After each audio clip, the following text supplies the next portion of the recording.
Josh Malkin with ACLU to address council regarding books in the public library.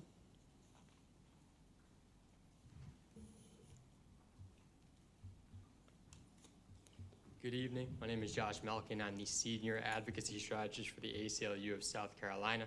The ACLU is the nation's oldest organization dedicated to protecting Americans' constitutional and civil rights. First of all, thank you all for your public service. I've been to enough county council meetings around the state, heard enough rants about roads. I know you all don't get the praise you all deserve, so I appreciate your heed to call the public service. I'm here this evening to share our office's concerns surrounding comments made at the last board meeting regarding relocating children's books featuring LGBTQ characters. I'd like to first share my concerns with some of the comments I heard earlier today, and then go into some of the legal analysis. I think we're more and more in an age where folks can't hear each other, right? It's fundamentally American to disagree, and we can't listen to folks that we disagree with. So what I heard tonight, under the guise of sexually inappropriate, sexually explicit, whatever words were used, were actually two distinct arguments. I think there were folks saying that they think any depiction of gay or trans characters is sexually explicit. There is nothing more sexual about a book featuring a gay or a trans child than there is about a book featuring a straight or a cisgender kid. I think that language is harmful. And I would encourage folks to speak to gay or trans kids and their families to understand even the harm that rhetoric causes. The second thing I heard is sexually explicit material, right? Books that actually contain sexual imagery, what have you. And it's a completely different argument politically, it's a completely different argument legally. But 2 points to make in the defense of having those books where they are on shelves. Just as parents are the experts when it comes to what their children can read, we need to trust and believe that our librarians are the experts when it comes to curating our libraries. As this rhetoric ramps up, librarians are tragically being subjected to more and more vicious attacks. So I'd hope that this council and the library board, which I'll also make sure I get my comments to, can really take heed of that and do what y'all can to respect and defend the safety of your librarians. The second point when it comes to actually sexually explicit content is I've been around the state hearing these same talking points, listening to the same animus. There are young women around the state who speak to how books provided a safe place for them after they survived sexual violence, right? That's often a time when young women don't feel comfortable speaking to other people, and they found that comfort, they found that solace, they navigate their grief and their trauma through a book. And again, this was said earlier, if you are a parent who perceives either type of book to be a threat, you have the opportunity always to opt your child out of that book, always. And now, if I will, I'll just go into sort of the legal analysis of restricting access of books that just feature queer characters. Dear members of the York County Council, I write to share our concerns regarding suggested efforts to ban or restrict access to certain books. Governmental imposition of censorship requirements in public libraries violates the United States Constitution and South Carolina's Code of Laws. Moreover, South Carolina has systems in place to review books that are in public libraries and has expertly trained librarians entrusted with these responsibilities. Our librarians are specialists in their field and deserve our confidence and trust they have the best interest of all South Carolinians in mind. The Supreme Court has been clear that censorship of books in school libraries is de facto unconstitutional. The court held over 40 years ago that local school boards may not remove books from the school library shelves simply because they dislike the ideas contained in those books. The special characteristics of the school library make that environment especially appropriate for the recognition of First Amendment rights of students. The court continues, just as access to ideas makes it possible for citizens generally to exercise their rights of free speech and press in a meaningful manner, such access prepares students for active and effective participation in the pluralistic, often contentious society in which they will soon be adult members. In light of the special role of the school library as a place where students may freely and voluntarily explore diverse topics, a school board's non-curricular decision to remove a book well after it had been placed in the public school libraries evokes the question whether that action might not be an unconstitutional attempt to strangle the free mind at its source.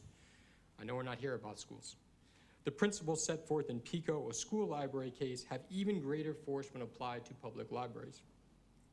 The government cannot limit access to library materials solely on the basis of the content of those materials unless the government can demonstrate that the restriction is necessary to achieve a compelling government interest, and there are no less restrictive alternatives for achieving that interest. I will tell you right now, wanting to protect children from queer characters is not a compelling government interest. The First Amendment's prohibition on viewpoint-based censorship of library books includes the prohibition on viewpoint-based censorship of books that express support for lesbian, gay, bisexual, and transgender people. So I don't write legally that often, so I'm trying to get through some parentheses. Books or materials that focus on gender and sexual identity cannot be censored simply because they may run afoul of certain social values. The Supreme Court has held that a school board violated the First Amendment when they intended by their removal decision to deny students access to ideas with which the board members disagreed, and this intent was the decisive factor in the school board's decision. Again, I'll remind you that a public library has a higher level of scrutiny than a school board. Further, the doctrine of unconstitutional conditions posits that if the government is prohibited from directly limiting the exercise of constitutional rights in a given situation, the government may not achieve the same result indirectly by offering benefits subject to the condition that the recipients waive their constitutional rights. That is, governments cannot circumvent constitutional violations by offering incentives or threatening financial penalties to institutions in order to achieve the desired result. We have received reports that politicians around the state have threatened to withhold critical funding from county libraries unless these libraries comply with an unconstitutional infringement on their right to facilitate the First Amendment right to free exchange of information. In addition, even where a regulation does not silence speech altogether, the Supreme Court has given the most exacting scrutiny to regulations that suppress disadvantage or impose differential burdens upon speech because of its content. Therefore, requiring library goers to ask an employee or secure parental permission in order to access certain titles is an unconstitutional restriction on the freedom to access information. In determining the unconstitutionality of book censorship in PICO, the Supreme Court also emphasized that the school board failed to use established, regular, and facially unbiased procedures for reviewing the books and ignored the advice of literary experts, the views of librarians, and teachers within the school system, the advice of the superintendent of schools, and the guidance of publications that rate books for junior and senior high school students. Local, ideologically based censorship likely supersedes and ignores the established, regular, unbiased procedures of South Carolina librarians. We write to voice our strong opposition to library censorship and offer our partnership in fighting against the effort to censor children's access to information. Thank you for your prompt attention to this matter. And again, I'll say, I'm here to defend all speech, right? I'm the American Civil Liberties Union. We are here to defend all speech. If there is a book called She is She, while I may view that book as being harmful, I would also be here saying that that book cannot be censored from library shelves. And I just say that's why the law exists, right? We are going to disagree about issues that inflare passions on both sides, and that is why the law and the Constitution exists. So I'm just here to outline, the constitutional concerns and the constitutional guidelines around library censorship. I have copies of this letter, and I heard you don't ask any questions. No, we don't, but Okay. you can circulate whatever information you want the council to consider. You can give it to our clerk to council at the end of the board, and she can circulate it to us. Thank you so much for your time. Thank you, sir. Just for purposes of clarification, I will add once again, county council does not decide what books get placed on the shelves at the library. That would be handled by the director and the board of trustees. They have a meeting this week. You can go on the website and you can find out when they meet and make sure that your comments are directed towards them. There's also no motion pending or other action pending before council as to defunding the library. Moving now to council member new non-agenda comments. Yeah. Mr. Audette. Yes.